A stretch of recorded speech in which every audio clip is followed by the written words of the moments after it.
Muy bien, bienvenidos a nuestra segunda parte de ese seminario, La Desolación de Jerusalén. Continuamos, pero con una oración primero. Nuestro querido Padre que estás en los cielos, gracias por la oportunidad de estudiar. Bendiga a los oyentes donde estén. Bendiga a nosotros aquí, el equipo de la técnica, todos los que participan. Y guía mis palabras, querido Señor. Porque lo que estudiamos es información urgente, información de gran peso. Es una información destinada a nuestra generación. Te alabamos, querido Dios, por tu misericordia, y si nos dejamos caer en tus manos, nos vas a conducir a la verdad siempre. En el nombre de Cristo. Amén. Bueno, saludos también a Brasil. Me enteré que algunos están escuchando desde allá. Quiero aquí aclarar una pregunta, una observación sobre el texto de Joel, primer capítulo. Dice Gabriel que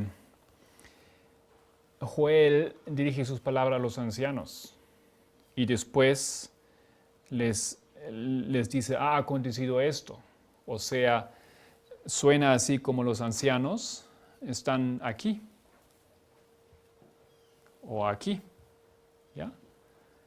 Y ha acontecido algo a través de esas generaciones. No tengo problema con esto, me parece una buena observación. Como yo les dije, yo creo que ese texto se refiere primeramente a nuestra generación. Y eso es donde nosotros estamos. Ha acontecido algo en el pasado. Un proceso de 4 generaciones. Estamos en la cuarta, espiritualmente. ¿Ya? Y no veo discordia con lo que viene en el siguiente versículo, porque es lo mismo. Y es obvia la relación, porque aquí también hay algo que acontece en 4 generaciones. Son esas fases, algunos han explicado, no tengo certeza en eso, de un mismo insecto que se desenvuelve de un paso al siguiente. ¿Ya?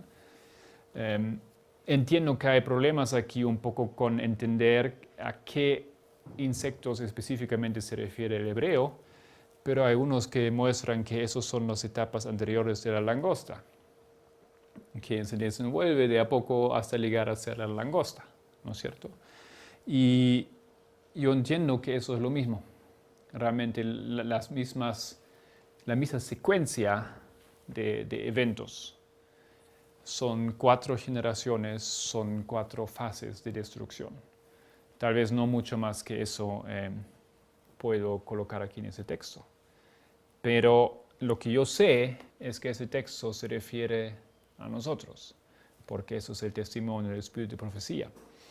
Y la referencia que yo hice aquí al peligro que Joel encuentra es el peligro de la amenaza de aquel que se ve como un león, que tiene dientes de un león. Eso es Babilonia. Y en el segundo capítulo también nos da otra información sobre Babilonia, porque dice en el versículo 20, ahora Dios da promesa de la salvación de su pueblo. Él va a salvar a algunos, y dice aquí en versículo 20 del capítulo 2 de Joel, y haré alejar de vosotros al del norte, y lo echaré en tierra seca y desierta. O sea, el del norte es aquel que viene a atacar y destruir el pueblo. El del norte en la Biblia ha sido siempre el poder que entraba a Israel del norte. Aquel poder tenía su capital en Babilonia o en Nínive, dependía. Eran los asirios, eran los babilonios, los caldeos, los medo-persas. Eso era el rey del norte.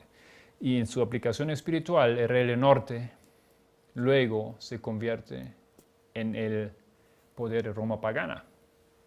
Esto es la información de Daniel 11.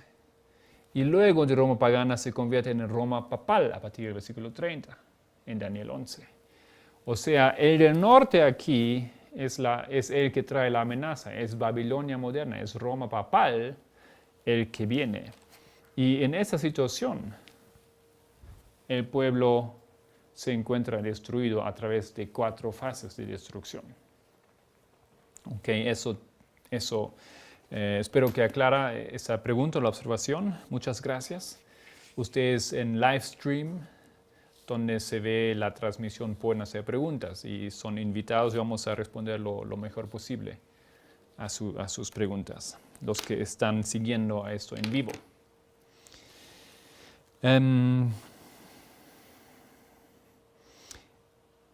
Ok, antes de comenzar ahora con la cronología de los eventos, un último texto es Amós 9:11.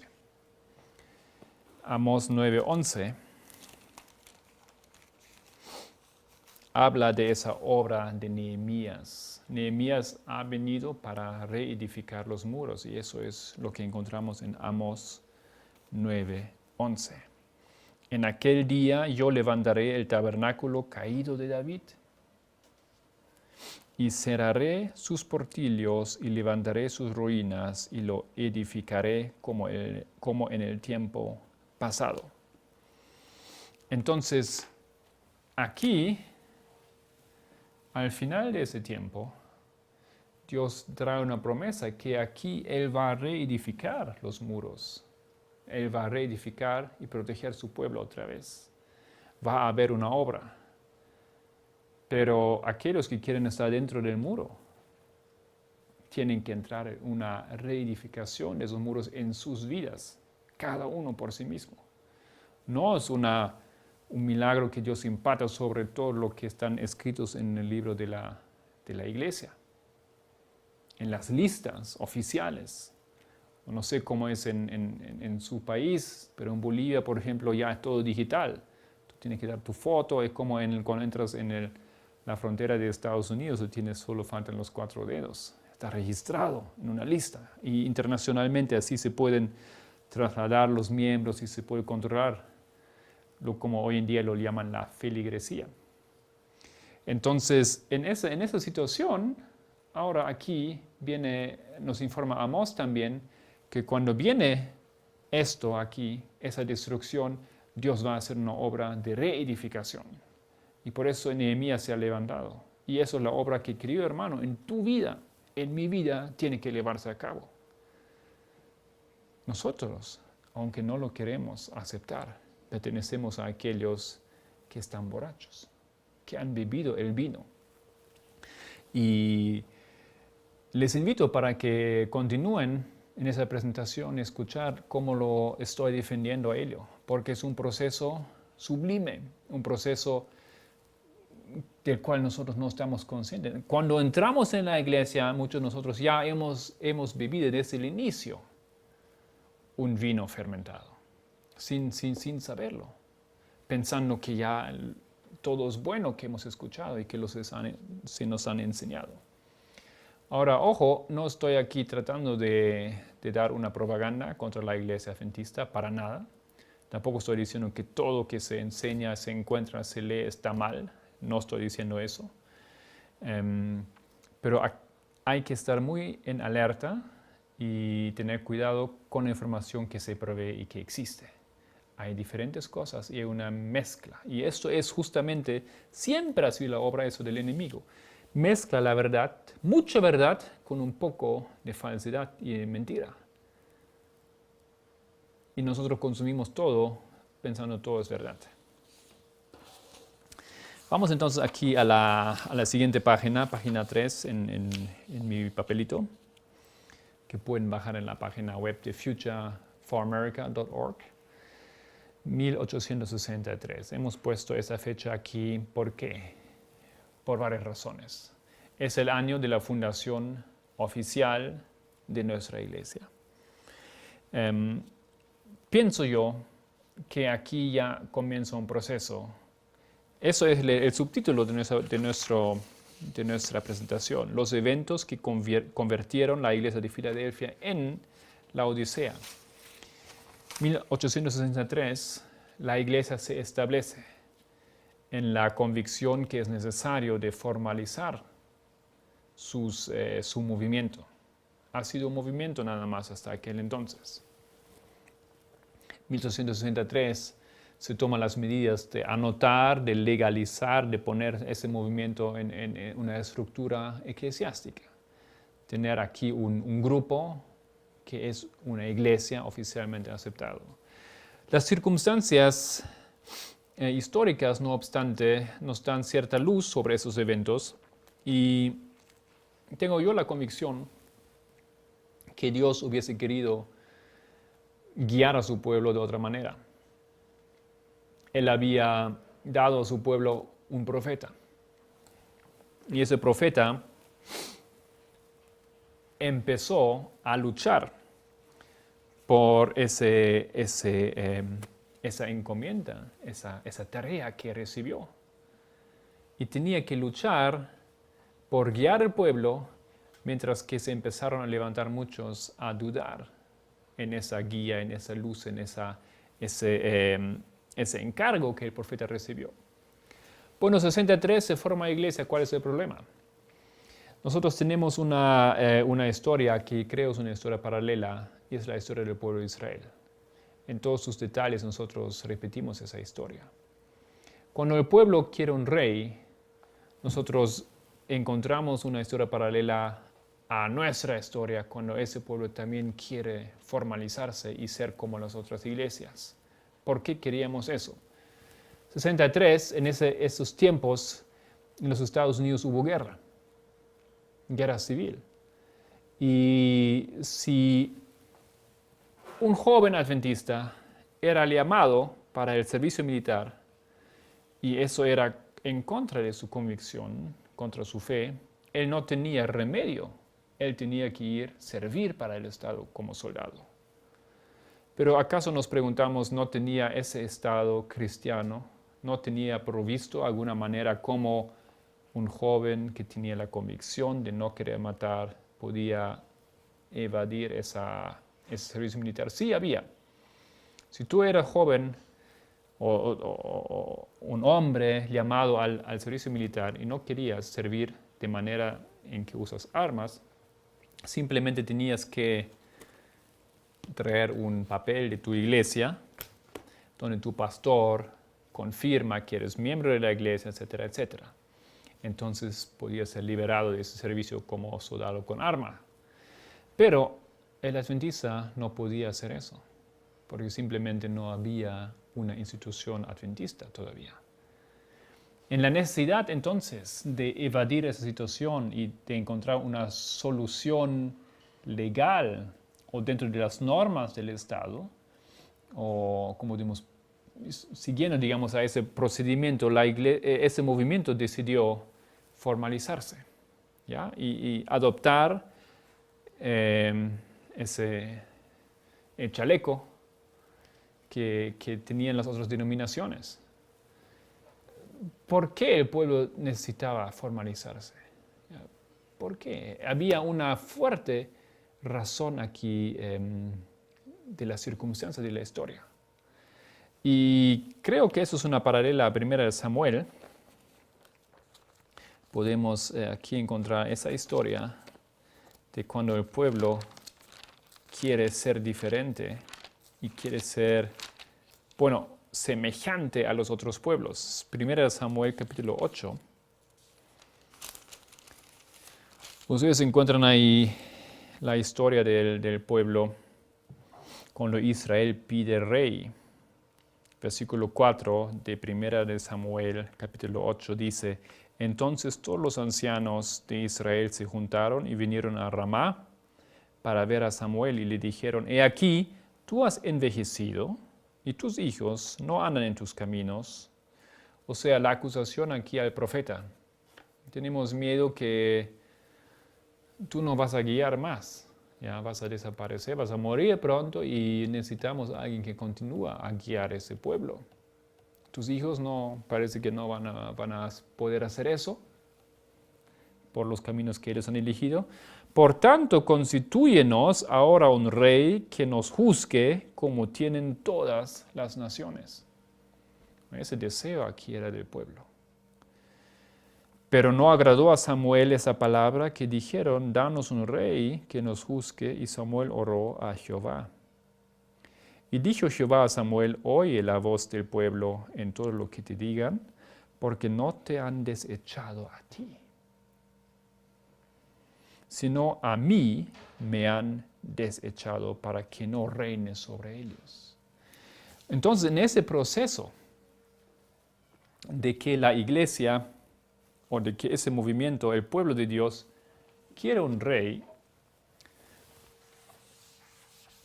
Dios entiende que aunque eso suena lógico que ellos piden, diciendo que el profeta ya no va a estar, eso no era más que un pretexto, porque en realidad ellos se querían liberar de la mano del Salvador, del Señor.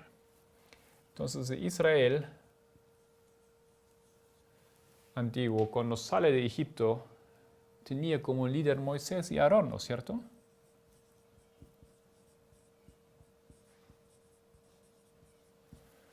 Después, ¿quién lideraba al pueblo?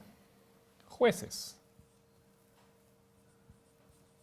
Jueces y profetas. También profetizas. Así ha sido el diseño del Señor. Él colocó una persona espiritual, profeta, jueces, sobre su pueblo. Pero el pueblo no quería eso y en ese momento pide un rey. Y lo dice claramente como las otras naciones. Entiendo yo que Israel espiritual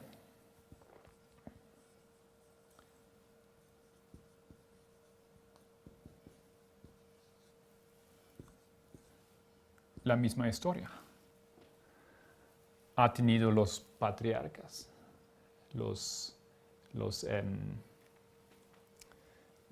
como decimos siempre, teníamos Mila, teníamos Jaime White, Bates, Fitch, Hale, Loughborough, etcétera, etcétera. ¿Ya? Después el pueblo recibió una profeta, una profetisa, no desde el comienzo. ¿Ya? El don profético se reveló en 44. ¿Ya? Pero el pueblo, en un momento, acude a la idea de querer tener una formalización y quiere tener una organización como lo podemos, ¿no? No es que Dios no estaba en la elección del rey, Dios le provió, lo ha provisto, ¿no es cierto?, a Saúl, después a David, Salomón y otros reyes también, su bendición estaba ahí, pero claramente Dios vio que ese deseo nació del deseo de liberarse de la guía del profeta, de la guía del Dios directo a través de ese profeta. Les era desagradable. Vamos a ver que ese deseo aquí en aquel tiempo, hemos visto que nació de las circunstancias, de la situación política, no tanto por la necesidad de organizar eso, porque se puede organizar un grupo también sin estar dentro de esa formalización. ¿Ya? Entonces, y vamos a ver que se ve luego, poco tiempo después, que ellos también se querían desatar. El movimiento militarista adventista se quería desatar del profeta que Dios le había dado. Entonces, abrimos también, por favor, aquí 1 Samuel, capítulo 12, versículo 17. Antiguo Israel, Israel espiritual, Israel moderno. Versículo 17 de 1 Samuel 12, no es ahora la siega del trigo. Yo clamaré a Jehová y él dará truenos y lluvias para que conozcáis y veáis que es grande vuestra maldad. ¿Qué habéis hecho antes los ojos de Jehová, pidiendo para vosotros rey? O sea, tal vez unos dicen, sí, era necesario por organización, pero aquí Dios dice que claramente era un deseo, detrás de era un deseo maligno. Mal han hecho, porque los pidieron ese rey. 19, entonces dijo todo el pueblo a Samuel, ruega por tus siervos a Jehová tu Dios, para que no muramos, porque a todos nuestros pecados hemos añadido este mal de pedir rey para nosotros. También podemos leer Oseas, capítulo 13, por favor, después de Daniel, el libro de Oseas. 13, versículo 10. De versículo 9 podemos empezar. Oseas 13, 9. Te perdiste, oh Israel, mas en mí está tu ayuda. O en inglés dice, te has destruido, oh Israel, pero en mí está tu ayuda. Tenemos aquí en la historia de Joel un proceso de destrucción dentro del pueblo. 10. ¿Dónde está tu rey? Para que te guarde con todas tus ciudades. Y tus jueces, de los cuales dijiste, dame rey y príncipes. Te di rey en mi furor y te lo quité en mi ira. Queridos hermanos, creo que necesitamos ver esa historia con mucha cautela. Dios ama a su pueblo, Dios ayuda y en fin, Él también cumple ese deseo de su pueblo, pero Él sabe que no ha sido un deseo puro ni una idea buena. Lo advirtió, igual lo querían, entonces reciben el rey con todas las maldiciones que iban a venir. En su furor le dio el rey. Yo quiero decir que Israel espiritual, la Iglesia Adventista del Séptimo Día, no hubiese necesitado esa formalización, yo creo. Y que el pedir la organización, como los otros, era una necesidad que Dios después también ha admitido. También Él no se retractó, Él estaba ahí, pero no era la solución que Dios había querido dar. Una cosa que aquí nos ayuda también en entender esto es la historia, es la profecía de los 2520 años, que tiene que ver. No vamos a repetir esto. Los que no han estudiado esa profecía, hay suficiente material. Hemos grabado aquí en 11, 12 presentaciones. Está accesible en internet. Va a estar en mi página web, librito.org. Estamos ahora colocando también todos los videos ahí. Pronto van a tener esos videos también. El hermano Leo Ortiz también ha presentado en varias ocasiones sobre esa temática. Así que simplemente vamos a repetir un poco los 2520 aquí.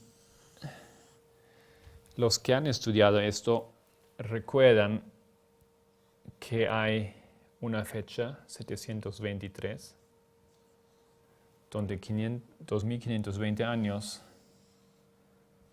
comienzan sobre el pueblo específicamente de Israel, los 10 tribus del norte, ¿ya? Israel o Samaria, dando fin a esa profecía en el año 1798. Eso es la dispersión del pueblo. 1798 termina esa dispersión, ya la persecución sobre el pueblo de Dios, comenzando en Israel antiguo o literal y terminando en Israel espiritual. Tenemos un segundo cumplimiento de los 2520 años en el año 667. Cuando se conquista también a las tribus del sur, a Judá. Y esto nos llevó al año 1844. En esos 46 años, Dios estableció un pueblo y aquí lo que estaba disperso estaba reunido otra vez. Aquí hay Israel espiritual. Esos son los dos segundos, 2520. Pero esa profecía es una orden de comentar esa profecía, de dar esa profecía, una vez que hay un proceso de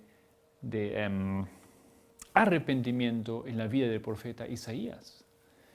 Y si usted lee Isaías 6, usted ve que Dios le purifica, le da el carbón para purificar su lengua, y luego él tiene que proclamar los 2520.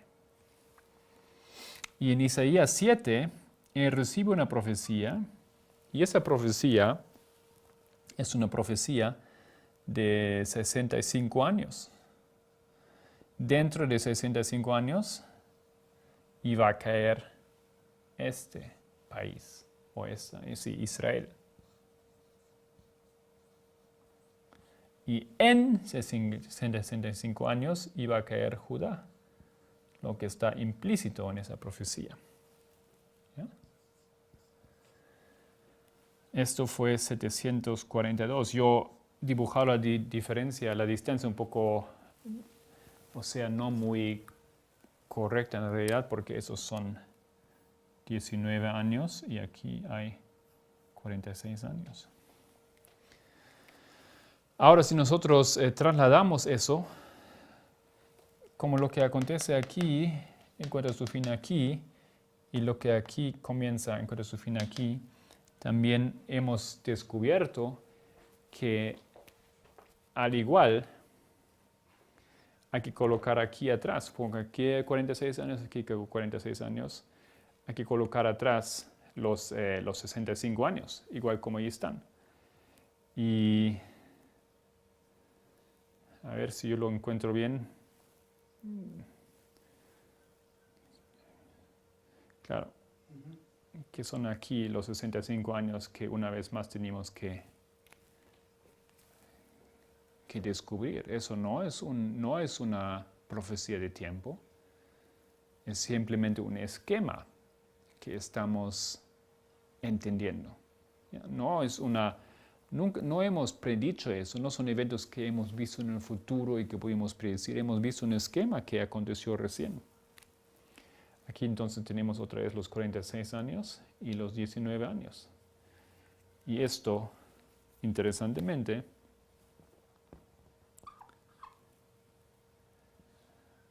es el año 1863.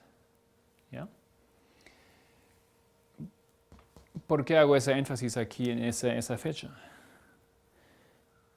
Creo que esa fecha está establecida proféticamente. Los 2520 han sido una verdad que ha sido muy atacada. Muy atacada. Gente queriendo ver en ello la obra del diablo. Gente que simplemente dice que ya no es válido para nosotros. Y todos aquellos, o la mayoría de aquellos, yo he visto que ni siquiera lo entienden esa profecía, ni siquiera lo han estudiado. Han estudiado lo que dicen los papeles oficiales o semioficiales, o papeles de aquellos que trabajan para la organización y entonces lanzan unos documentos en el internet, por ejemplo. Pero aquí en ese papel, en esa tabla, nos indica los 2520, la primera profecía. La primera profecía que está en ese diagrama, del cual Elena White dice ha sido guiado por la mano de Dios y no debería ser alterado. No sé. ¿No es suficiente esa información para nosotros? En Primeros Escritos 74 encontramos esa defensa. Aquí está. Y en ese diagrama también está aquí abajo. Hay que mirar un poco más de cerca, no es tan grande, pero está igual, defendiendo esa profecía como profecía que forma parte de lo que nosotros entendemos son los fundamentos de nuestra fe. En esa profecía entonces se incluye, está implícito, digamos, el año 1863. ¿Qué es ese año 63? Bueno, en el espejo, digamos, profético, Este año aquí corresponde a 63. 742, el profeta va al rey y declara la caída del pueblo. Él declara que va a caer Israel y que va a caer Judá. Eso da inicio, digamos, a ese proceso. 63, en otras palabras, incluye la información de la triste caída de ese pueblo. Y queridos hermanos, aquí yo no estoy diciendo que la iglesia se convierte en Babilonia o nada de eso. Esto es una información que abunda en los textos de la profecía, de todos los profetas. Vamos a encontrar que todos los profetas advierten a Israel de su soberbia, de su estado de estar ciegos, de estar ebrios y de que ellos solamente un remanente va a ser sacado y va a permanecer delante de Dios representando al monte glorioso. Pero que la iglesia en total va a repetir la historia de Israel y Judá y van a ser llevados al cautiverio y van a caer. O sea, la idea vaga que muchos de nosotros tenemos, que básicamente siendo adventistas del séptimo día, haberse bautizado, leyendo la lección, participando en la iglesia, dando el diezmo, etc., que esos son los puntos claves para entrar en el reino de los cielos, queridos hermanos. Eso es una ilusión completamente falsa. Entendiendo bien todo eso, aplicando la verdad a todo eso, podemos decir, sí, bueno, son esos los puntos a través, pero nosotros no lo entendemos así realmente en la iglesia. Ya tenemos un concepto muy vago, muy superficial, y básicamente nos queremos sentar en un tren y ese tren nos llevará al destino anhelado. Pero esto no es la realidad. Tenemos aquí una historia que en 1863 nos abre realmente una serie de acontecimientos que nos llevan a donde la oruga y después la langosta y todos esos animalitos acaban básicamente con una obra de destrucción plena. Hemos leído 1 Samuel, hemos leído Oseas. Quiero aquí añadir un texto que recientemente yo descubrí aquí en ese libro, que también quiero en ese momento presentar. Es el libro de Daniel y Apocalipsis. Es un libro similar como lo ha escrito Urias Smith, explicación versículo por versículo. Ha sido escrita por la hermana Patricia Temple. Ella es una amiga nuestra en Canadá. Ella lo escribió en inglés, obviamente, y nosotros lo hemos podido traducir. Y finalmente, desde la semana pasada, lo tenemos impreso y se puede conseguir. Ya también existe en forma digital. Los que tienen un iPad o un otro aparato iOS, un iPhone, etc., lo pueden también comprar en el iBookstore a través de iTunes. Los que tienen aparatos ya saben cómo funciona eso, lo van a encontrar en español, ese libro. Y aquí la hermana colocó una cita de Elena White en la página 184, que es muy interesante. Y no nos debe asustar esto, porque eso no es algo que se opone a nuestra iglesia y lo quiere repetir. Yo no estoy haciendo propaganda contra la estructura, contra la organización, todo eso. ¿Ya? Lo que importa es otra cosa. Dice aquí, eso es un texto de Upward Look. No sé si hay eso en español, creo que no hay. The Upward Look. Vamos a verificar eso, pero creo que no. O eso es una devoción, yo no sé muy bien, porque ese texto originalmente es una carta. Es una carta que ella escribió en 1886. ¿Ok? 86. Eso ya es bien después de cuando había ya una estructura, la organización, la iglesia. Y él le dice eso. Dios tiene una iglesia. No es la gran catedral, tampoco es la religión nacional, tampoco las diversas denominaciones. Es el pueblo que ama a Dios y guarda sus mandamientos. El que ama a Dios y guarda sus mandamientos, Él constituye la iglesia. Donde Cristo está, aquí continúa, ella entonces dando de Mateo 18, ustedes lo tienen en el folleto, en el panfleto. Porque donde están 2 o 3 congregados en mi nombre, ahí estoy yo en medio de ellos. Mateo 18, 20. Donde Cristo está, aún entre los pocos que son humildes, está la iglesia de Cristo. Porque solo la presencia del Alto Sublime, que habita la eternidad, puede constituir una iglesia. No una membresía, no un título, ni siquiera la profesión de un pastor le asegura su pertenencia a la iglesia de Cristo. Esas son cosas que nosotros hemos formalizado. Pero solamente la presencia del Alto Sublime que habita la eternidad puede constituir una iglesia. Entonces, ¿quién es la iglesia de Dios? Eso está en manos del Alto Sublime, está en manos de Dios. Por supuesto, aquí hay una información importante que dice que guardan sus mandamientos. Y sabemos que básicamente ninguna denominación hoy en día guarda todos los mandamientos. Y sabemos que el pueblo adventista sí guarda los mandamientos. Y bueno, entonces aquí tenemos en teoría, tenemos un gran grupo de adventistas que, a mi entender, forman el pueblo de Dios. ¿Ya? Pero esas cosas Dios sabe. Y nada más, eso quiero decir aquí en este punto, sin entrar mucho en esa controversia. No quiero aquí tampoco dar mucho leña, digamos, al fuego. Pero 1863 comienza algo. ¿Ya? Comienza algo que tiene su paralela en la historia de Israel antiguo.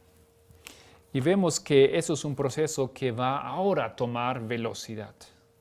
1883, ahora el siguiente punto, ya 20 años después. Ustedes aquí tienen un texto de Alberto Tim. No lo tengo traducido, vamos a traducir aquí ahora. Es algo que él ha escrito. Lo pueden encontrar en la revista Ministry. Está en los archivos de la página web Ministry Magazine. Abajo tienen el link .org. Es de 1999. Él escribió eso.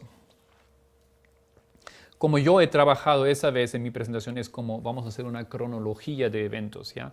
Vamos a hacer un viaje a través de la historia, ligando de un evento histórico al siguiente evento histórico, y a lo largo vamos a ver qué pasó, qué cosas pasan. Y a veces tenemos que detenernos un poco más largo, y tenemos que mirar un poco más en detalle qué significa esa historia, qué pasó en ese momento, qué hizo esa persona, quién era esa persona, etc. Entonces aquí es el texto de Alberto Tim. Comienza así, grados de inspiración. Una de las más tempranas propuestas era la teoría controversial de los grados de inspiración, promovidas en los 1880 por Uriah Smith y George Butler. Los que han escuchado la presentación de esta mañana del hermano Pippenger le han escuchado decir algunas cosas acerca de Uriah Smith. Él les ha demostrado 2 textos. Un texto donde Lena White dice que es el libro de él, los pensamientos sobre Daniel y Apocalipsis. Eso es un tremendo libro, que no hay otro como ese, que es la mano ayudadora del Señor, que deberíamos distribuirlo. En otra carta, ella luego dice que, no obstante, ella no diría que Smith ha sido inspirado. ¿Ok? Tenemos aquí, obviamente, una pequeña problemática, pero no tanto. Tenemos un texto realmente que es básicamente bueno, con algunas cosas que hay que tener en cuenta. Hay algunos errores en ese libro. Y aquí también ese mismo hombre, Uriah Smith, entonces Smith hace un error. Una de las primeras propuestas era la controvertida teoría de los grados de inspiración. Asumiendo que la inspiración divina varía de acuerdo a las fuentes originales de información que tiene que ser transmitida, Smith daba el argumento en una carta a Kenwright que los escritos de Elena White se pueden clasificar en ambas o contienen, digamos, esos dos grados de inspiración, las visiones verdaderamente inspiradas en un lado y testimonios no inspirados. O sea, lo que él hace. Y queridos hermanos, esto es una cosa tremenda que comienza en la iglesia a acontecer. En ese año aquí, 1883, Smith empieza a promover esa teoría. Elena White, que ha guiado al pueblo aquí, casi 40 años ya después, él dice que no todo lo que ella ha escrito, no todo lo que ella ha dejado escrito, lo que ha dicho es inspirado. Tenemos que hacer una separación de las visiones, donde ella dice, yo vi, el Señor me mostró, vino un ángel, y las otras cosas donde ella simplemente da un testimonio. Ella ha escrito mucho, ¿no es cierto? Ha dado testimonio de sus viajes, de los acontecimientos, y da consejos a otras personas. Y él dice, bueno, eso está bien, eso ella escribe, pero es su idea, es su opinión personal, no es inspirado. No podemos tomarlo así como la palabra del Señor. Mientras que las visiones sí, son intocables. ¿Usted conoce ese punto de vista, querido hermano?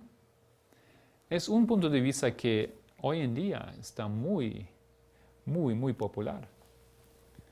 Es una opinión que tal vez la mayoría del adventismo ha aceptado. Tenemos algunos que no creen en ella como profeta para nada en nuestra iglesia. Tenemos el otro lado que aceptan a ella como profeta y todo lo que ha escrito. Y tenemos un gran campo en el medio donde se cree que lo que ella dijo hay que clasificar. Y ustedes, si ustedes se encuentran ahí en ese campo, lo creen porque Uriah Smith ha puesto esa teoría en la discusión de nuestra iglesia. Empieza aquí la desolación. Queremos mostrar que 83 se da así como un inicio a una obra que va a tener grandes resultados, graves resultados. Y a los frutos malos, amargos, hasta hoy en día recién se ven más completos, ¿no es cierto? Creo yo que aquí empieza el trabajo de este primer insecto. Empieza aquí un trabajo de destrucción. Hasta ese momento se había defendido al espíritu de la profecía. Pero aquí viene alguien que ahora declara que ella no es profeta, digamos, en tiempo completo, parcialmente. Continúa el texto de Tim. En el año siguiente, voy a añadir otro texto donde él habla. El mismo hermano habla en otro artículo en The Adventist Theological Society, tomo 5, número 1, primavera 94. Eso también pueden encontrar ahí en en la página de la Adventist Theological Society, ATS Journal, así creo que la abreviación.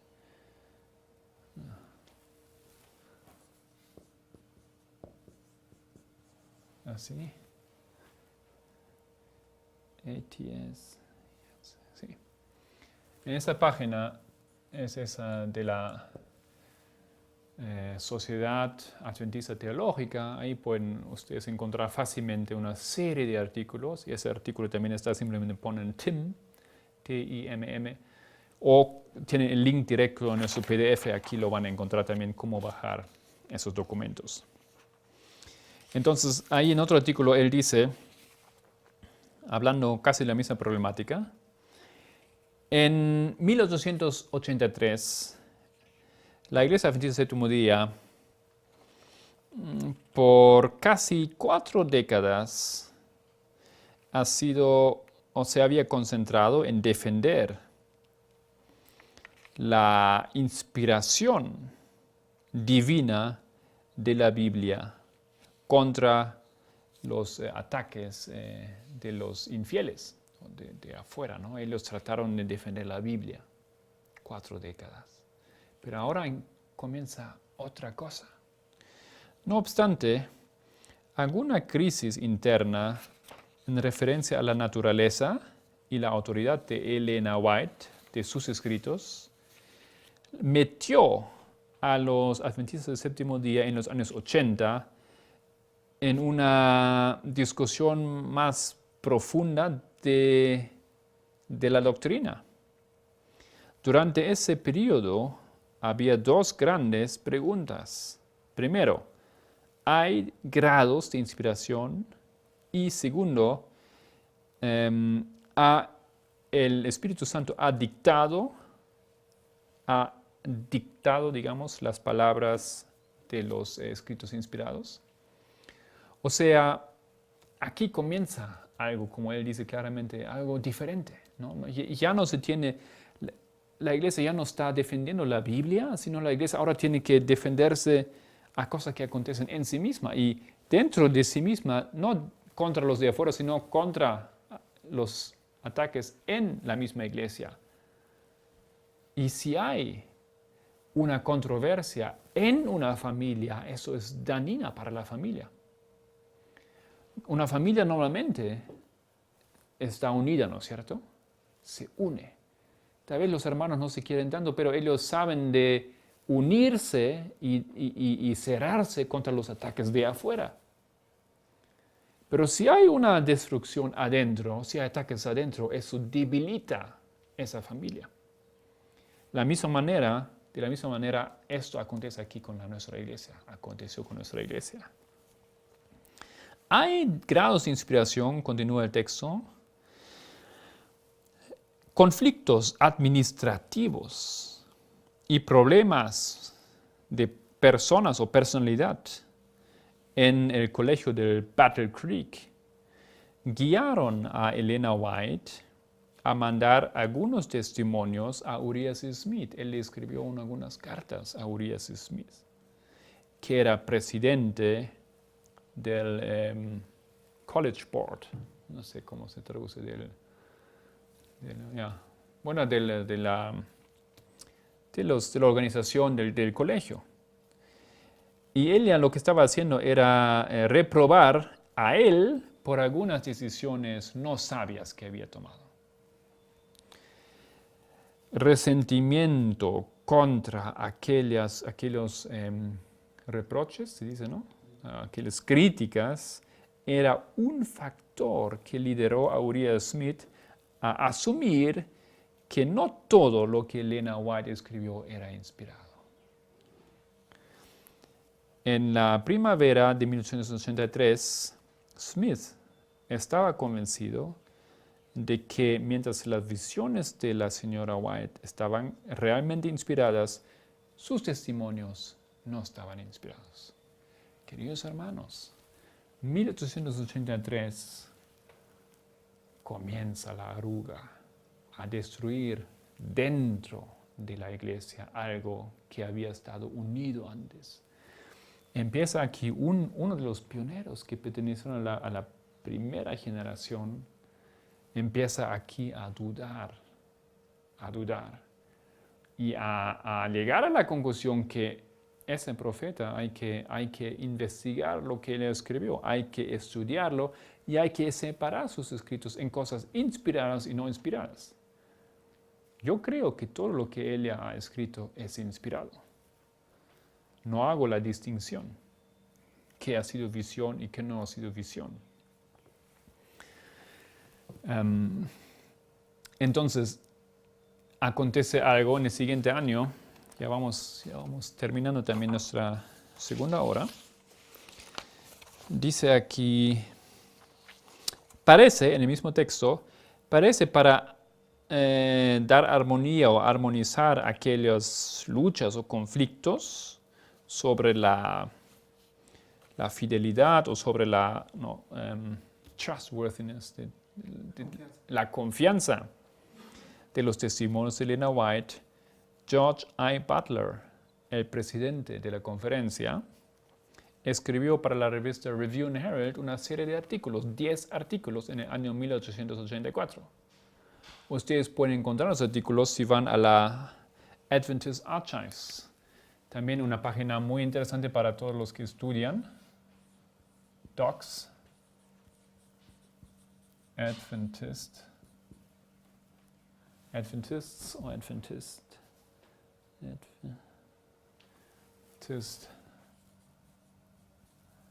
archives.org.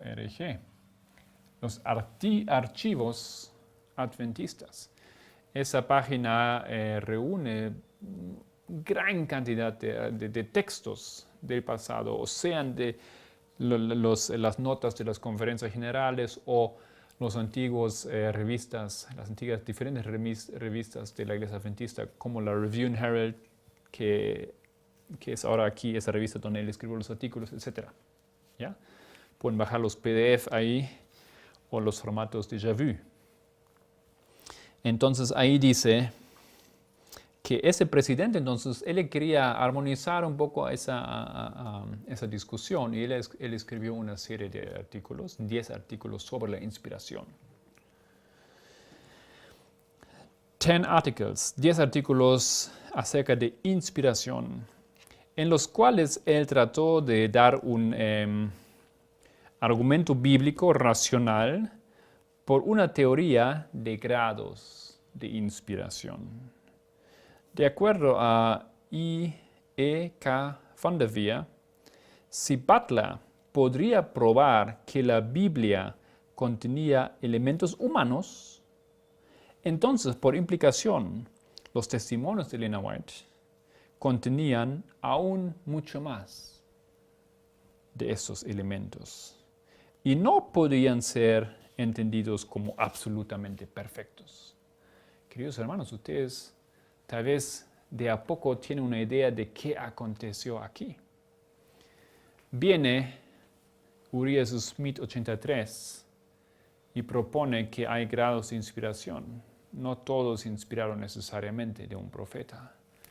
En el siguiente año, el trabajo de esos insectos continúa. Y el Saltón, creo que viene, ¿no es cierto?, empieza a profundizar esa tragedia. Y ahora ese presidente propone una idea de 5 grados de inspiración y hay que discernir, hay que investigar, hay que decidirse en cuál ese texto está. Y si hay entonces en la Biblia también algunos errores por la humanidad del escritor, aún mucho más esos errores encontramos en los textos de Elena White y no simplemente todo hay que tomarlo así como inspirado. Las consecuencias de eso son tremendas. Entonces empieza aquí con la Biblia algo que, con los textos de Elena White, algo que nosotros hoy en día es normal para nosotros que encontramos en el estudio de la Biblia, un estudio crítico. Hay que mirar. Hay errores, es humano, no todo es inspirado, ¿ya? Y como vemos aquí, el fundamento de eso ha sido orgullo personal. El problema de Uriah Smith de de esos consejos que esa joven hermana le escribió a él. El reproche a ese hombre erudito. Eso, queridos hermanos, aquí son dos eventos al inicio de la historia de nuestra iglesia que empiezan a temblar al fundamento, o a atacar o a destruir el fundamento. Y toman algo que Dios había puesto ahí, un líder espiritual, un profeta, y lo quieren sacar. Y quieren más bien todo formalizar. Y quieren tener un rey y lo quieren sacar. Y empiezan a dudar lo que él ha escrito.